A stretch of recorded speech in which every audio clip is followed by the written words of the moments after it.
मैं हंसराज मराठे आपका मेरे YouTube चैनल हंसराज मराठे सिंधबाद में तहे दिल से स्वागत करता हूं।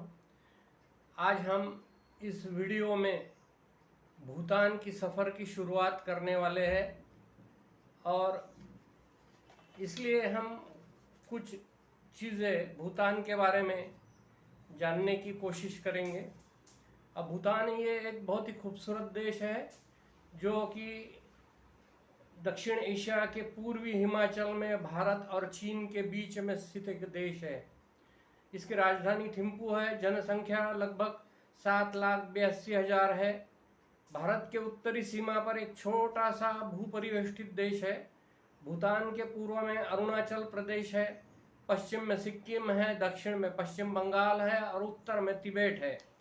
अब इस भूटान की कुछ विशेषताएं हैं जो कि मैं बता रहा हूँ। तो ये देश को लैंड ऑफ हैप्पीनेस कहते हैं और जैसे कि बाकी देशों में जीडीपी का काउंटिंग होता है, इस तरह यहाँ पे जीडीपी नहीं बल्कि ग्रॉस नेशनल हैप्पीनेस ऐसा कहा जाता है और जीएनपी गिना जाता है। बाद में यह जो भूटान है, इन्होंने यह ठहरा लिया है कि 60% जंगल रहेगा, इससे कम जंगल नहीं रहेगा। तो फिलहाल 70% जंगल होने के कारण यह कार्बन निगेटिव कंट्री है। इसका मतलब जितना कार्बन डाइऑक्साइड उत्सर्जित होता है उससे ज़्यादा वह शोषित किया जाता है। और तीसरी बात यह है कि यहाँ पर भूटान में कोई ट्रैफिक सिग्नल नहीं है। तो इस तरह एक बहुत ही खूबसूरत देश है। तो इस देश की सफ़र करने की हमने सोच ली थी। तो मैं हंसराज मराठे और मेरी मिसेस, बाद में श्रीकांत वांगे उनकी मिसेस और दीपक जोशी और उनकी मिसेस, ऐसे 6 लोग हम भूटान जाने की सोच रहे थे। तो इसके लिए जो नियोजन करना होता है तो उसमें कौन से टूर्स एंड ट्रैवल्स के साथ में जाना है और क्या उचित रहेगा, इसके लिए मैंने कई सारे YouTube चैनल पे वीडियो देख लिए थे और उसमें से मैंने green escape tours and travels Jaigaon इनका चयन किया था। तो इसके बारे में मैंने स्टार्टिंग में बहुत सारी सामग्री डाली हुई है और मैं बताना चाहूँगा कि हम 6 लोगों का ग्रुप था। तो इन्होंने हमारे लिए 24,500 पर हेड चार्ज किए। ये एक्स जयगांव टूर था, यानी कि हमें जयगांव तक पहुंचना था जो कि भारत की और भूटान के बॉर्डर पे एक गांव है। तो वहाँ तक पहुंचना था और वहाँ से वो पिकअप करने के बाद में सब व्यवस्था उनके तरफ थी। तो इसलिए फिर हमने 26 मार्च को अकोला से हसीमारा का टिकट बुक किया जो कि कर्मभूमि एक्सप्रेस 22,511 LTT डिब्रूगढ़ ऐसा है। और ये हसीमारा जो स्टेशन है यहाँ से जयगांव जो है वो सिर्फ 16 किलोमीटर की दूरी पर है, जिसे आधा घंटा लगता है। और वापसी के समय ये ट्रेन अवेलेबल नहीं थी, इसलिए हमें दूसरी ट्रेन 15,946 डिब्रूगढ़ LTT जो वाया इटारसी जबलपुर आती है उसका बुकिंग करना पड़ा और वो अलीपुर द्वार नाम के स्टेशन से हमें पकड़ना था। तो वहाँ से भुसावल तक हम ट्रेन से आए और वहाँ से फिर टैक्सी से आगे अकोला तक आए। इस तरह हमारी यह सब व्यवस्था जो थी वो होने के बाद में हमने हमारा टूर जो था वो 20 जून से लेकर 26 जून तक था।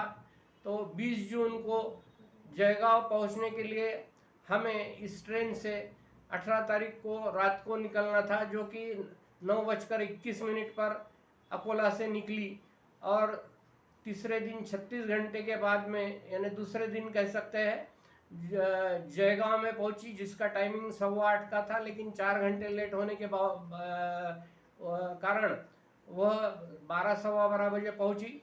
12-12:15 बजे जयगांव पहुंचने के बाद में स्टेशन के बाहर आते से ही हमारा स्वागत ग्रीन एस्केप के ड्राइवर ने किया और हमारे लिए ग्रीन एस्केप वालों ने महिंद्रा की माराजो ये बड़ी गाड़ी एसयूवी भेजी थी, क्योंकि हमारा सामान भी बहुत था। तो इस तरह हमें उन्होंने वहाँ से रिसीव किया और वो अपने जयगांव के ग्रीन एस्केप के ऑफिस में लेके गए, क्योंकि हमने एडवांस में सिर्फ 20% ही अमाउंट दी थी और बची हुई 80% अमाउंट हमें ऑफिस में जमा करना था। उसके उपरांत हमारा टूर चालू होने वाला था। तो वैसा हम ऑफिस में गए, 80% रकम जमा की। फिर वहाँ से उन्होंने हमें हमारा जो होटल का बुकिंग था, होटल बरसाना जयगांव में, वहाँ पर छोड़ दिया। और वहाँ पर चेक इन करने के बाद में हमें करीब करीब 1-1:30 बज गया था। तो खाने का समय हुआ था, इसलिए चेक इन करने के उपरांत हम खाने के लिए होटल बरसाना के रेस्टोरेंट में गए। अब यहाँ से आगे का हाल आप वीडियो में देख सकते हैं। तो आप भूटान एंजॉय कीजिए। ये भाग 1 है। इसके बाद में 2, 3, 4, 5, 6, 7 हर दिन का एक पार्ट आएगा। तो आपने अभी तक मेरा चैनल सब्सक्राइब नहीं किया होगा तो मेरा चैनल सब्सक्राइब कीजिए, ताकि आपको मेरे चैनल के नोटिफिकेशन आते रहेंगे और आप देख पाएंगे। So now we will continue further.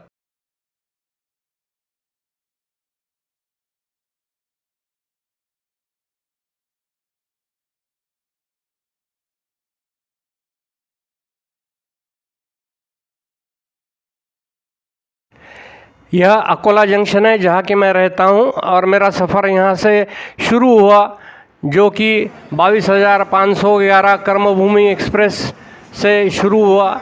ये 18 तारीख है जब कि मैंने ट्रेन में प्रवेश किया और यहाँ से मेरा सफ़र शुरू हुआ। अब हमने जब रिज़र्वेशन किया था तो आरएसी होने के कारण हमारा जब कंफर्म हुआ तो वो हमारा मिस्टर एंड मिसेस का अलग अलग बोगियों में हुआ। मेरा हुआ B3 में 65 और मेरे मिसेस का हुआ B4 में 65। तो इस तरह हमें अलग अलग जगह अलग अलग बोगी में सफ़र करना पड़ा। और बाकी भी जो हमारे साथी थे उन्होंने अलग अलग डेट्स में रिज़र्वेशन करने के कारण अलग अलग बोगियाँ अलॉट हुई थी। तो अभी ये आप देख सकते हैं AC3 का मेरा सफ़र चालू हुआ। अब एक बात मैं बताना भूल गया कि हमने जब पैकेज बुक किया था तो तब हम 6 लोग थे और 6 लोगों के हिसाब से हमारा पैकेज का कॉस्ट था और उसमें कैंसलेशन चार्जेस जो है वो 7 से 14 दिन के पहले करने पर 75% आपको जमा करना पड़ता है। तो दुर्भाग्यवश हमारे साथ जो श्रीकांत वांगे और उनकी मिसेस आने वाले थे वो कुछ कारणवश नहीं आ पाए। तो उन्होंने ग्रीन एस्केप के साथ में बात करके वो अमाउंट 55% तक नीचे आ गई और उन्होंने 55% अमाउंट कैंसलेशन फ़ी जमा करके और उन्होंने उनका जो टूर था वो कैंसिल किया। इसके कारण हम 4 लोग ही बचे थे, मैं, मेरी मिसेस और मिस्टर दीपक जोशी और दीपक जोशी की मिसेस।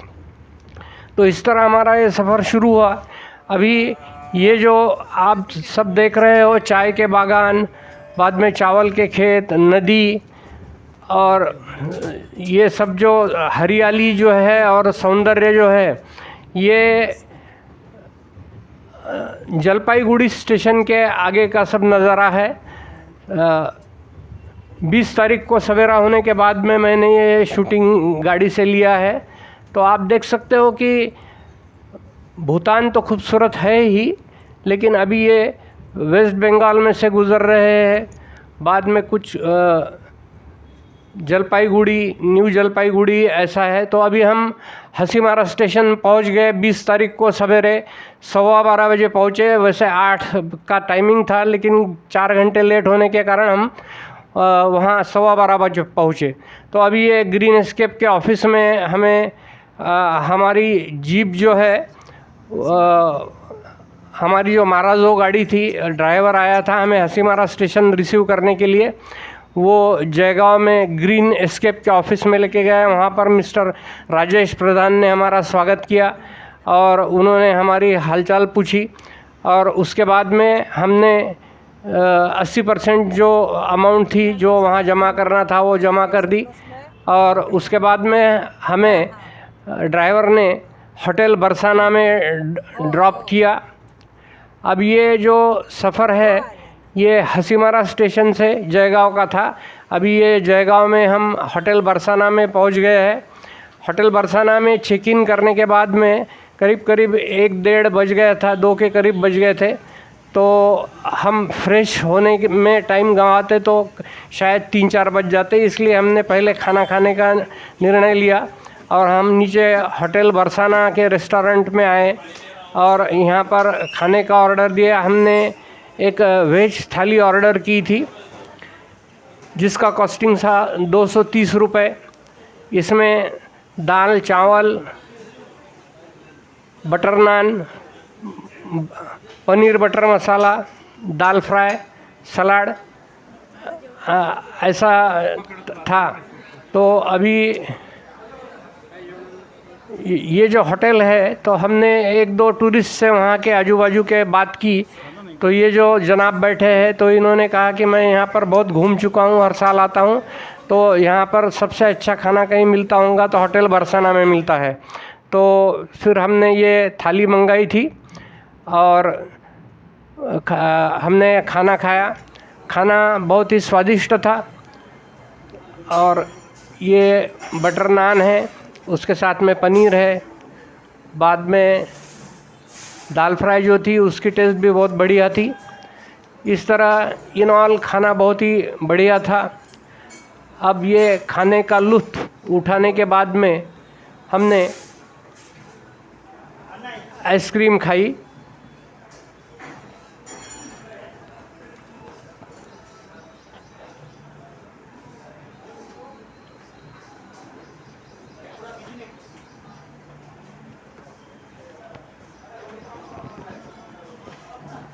अब और एक बात मैं बताना चाहूँगा कि हमारा जो पैकेज था इसमें कॉम्प्लीमेंट्री में हमारा सवेरे का ब्रेकफास्ट था और रात का डिनर था। दोपहर का लंच जो था वो हमें ही करना था। सो हमने यहाँ पर जयगांव में हमारे पैसे से लंच किया और बाकी जो चीज़ें थी वो उसमें इंक्लूड थी।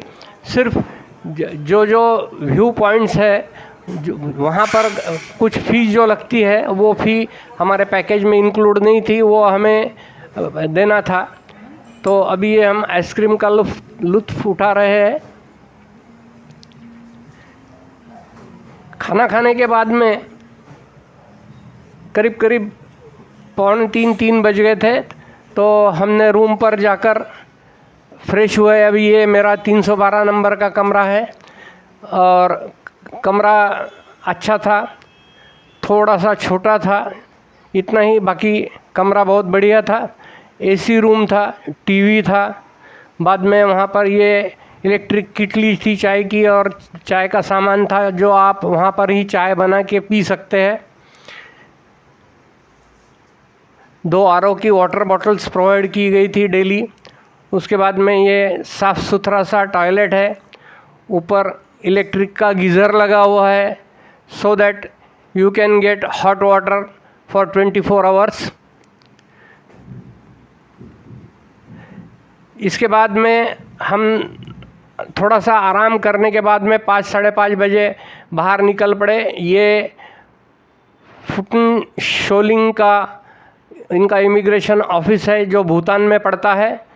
तो हमारे होटल बरसाना से बहुत ही करीब में वो इमिग्रेशन ऑफिस था। वहाँ से हम इमिग्रेशन करके बाहर निकले। पेडेस्ट्रियल इमिग्रेशन है वो।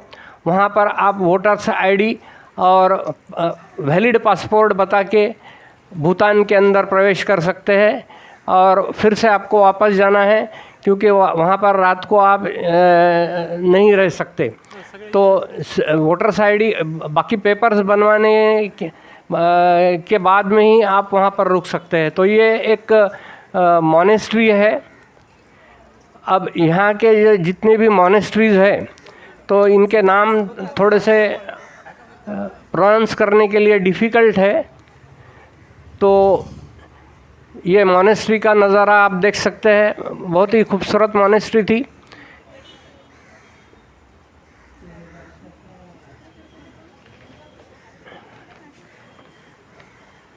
भूटान और भारत को डिवाइड करने वाली एक जो दीवार है, उसके एक तरफ जयगांव है और दूसरी तरफ फुंटन शोलिंग करके ये जो गांव है, यहाँ पर आप ये मॉनेस्ट्री का नज़ारा देख रहे हैं। तो यहाँ की जो विशेषताएं हैं, तो उन विशेषताओं में जैसे कि मैंने पहले बताया, यहाँ पर ट्रैफिक सिग्नल नहीं है। उसके बाद में यहाँ पर कोरोना के बाद में गवर्नमेंट ने ट्रैवलिंग को बढ़ावा देने के लिए ड्यूटी फ्री शॉप गोल्ड का शुरू किया था।